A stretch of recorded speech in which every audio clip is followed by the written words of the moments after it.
I think I'm probably seen as a director. I love animating, even if it's sort of I've done a lot of work at Cosgrove Hall in the last few years on things like Postman Pat and Fifi the Flower Tot, and it still gives me huge joy. And if you're paid as an animator, you go in and you animate, and you switch off your director's head.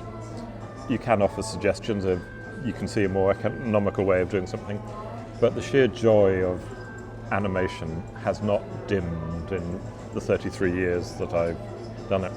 Stop motion is great because you have the results there, and unlike any other form of animation, on CG you would animate a wireframe and somebody goes and puts the fur on, or somebody does the eye, somebody does the lighting. Most times with a puppet it's there, it's complete, it is acting, and I love it.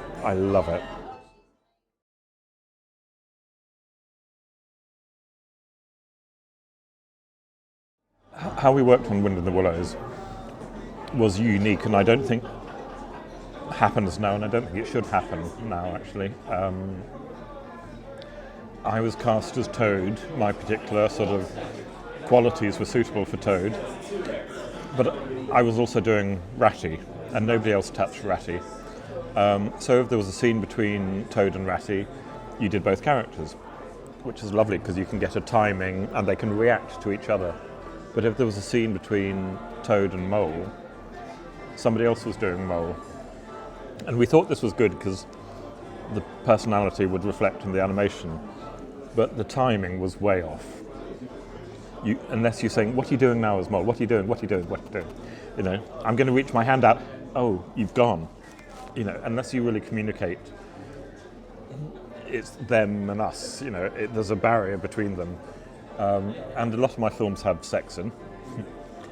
And it's just when you're doing all the characters in the scene, you can time it beautifully so that they respond to each other. And when a puppet responds to each other, something exciting happens. I think now, often an animator on a feature film, their whole contribution to a feature film might be just 5 minutes. But it might be a complete scene. And the director of animation's job is to make sure that scene fits in with the style of the rest of the film. But apart from Hamilton Mattress, I've animated every frame of my own films. And they do have a sort of,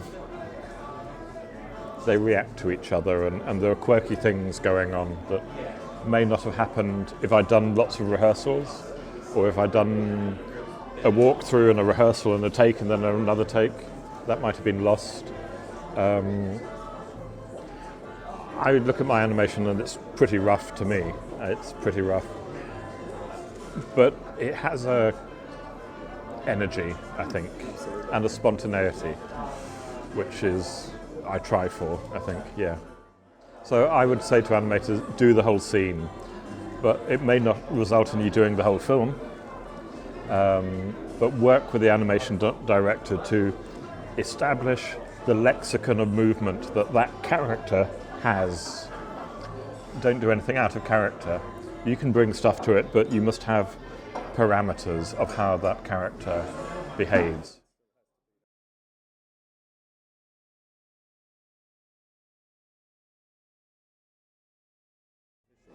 Yes. Even a documentary, when we think about it, is artificial because it has to start somewhere and it has to finish somewhere, and it's structured. Even the most realistic of novels is structured. Theatre is highly artificial because it has to start at 7:30. The lights come up. A quote. Oscar Wilde said it better than me. Give a man a mask and he'll tell you the truth. That's perfect. We're so good at talking through something to say something. I know I keep going on about theatre, but I love it because it acknowledges the audience, and theatre is about presence, and it invites the audience to be part of this event, and the audience supplies something. And with my films, I'm trying to get the audience to supply part of the story, supply part of the imagery. A magician he will show you the limits before he crosses them. He will show you nothing up my sleeve. Hell, there's a whole bunch of flowers there. That's what I love about theatre. You see the edge of the stage, and you're there, and you see a woman being sawn in half, and you think, no, it can't be, but it seems to be, and you know the limits. CG animation is doing naturalism so wonderfully now and so seamlessly. I think that stop motion can enjoy its artifice. A film like Fantastic Mr. Fox never for 1 second tried to say these weren't puppets. It was there in the animation, it was there in the design, it was there in the camera work. It was all saying this is artifice, and yet something is coming through. So I think enjoy the artifice, but have something at the heart of it, I think.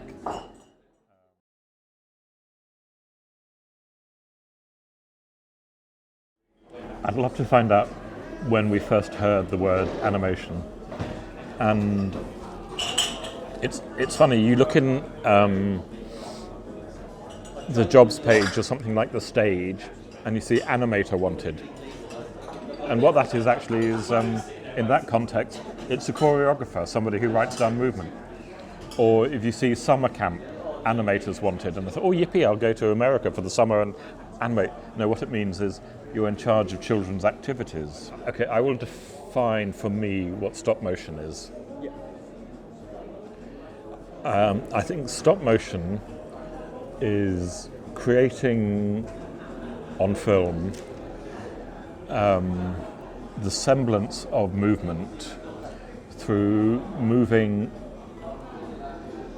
tactile objects, physical objects, in a spatial environment by hand. Working with movement, you have to help as much as possible. Like, if you've got a character running, he's not running at all. But if you give him a scarf that flaps behind him, it helps give the illusion that he is running. If you're animating a door shutting, give it a little wobble at the end, and it'll give the impression that there's been a bit of energy. It's all about finding tricks to give the idea that something weighs something, or it's heavy, or it's fast, or it's cold. It isn't cold. You know, we're working with puppets that are 8 inches high. We've got to convince the audience that they're 6 foot high. They're not 6 foot high, but we've got to create the illusion. We have to find the tricks. I think as animators, we would be mistaken to try and make things realistic. Credible, yes, but not realistic. Otherwise, I'm not sure what the point is.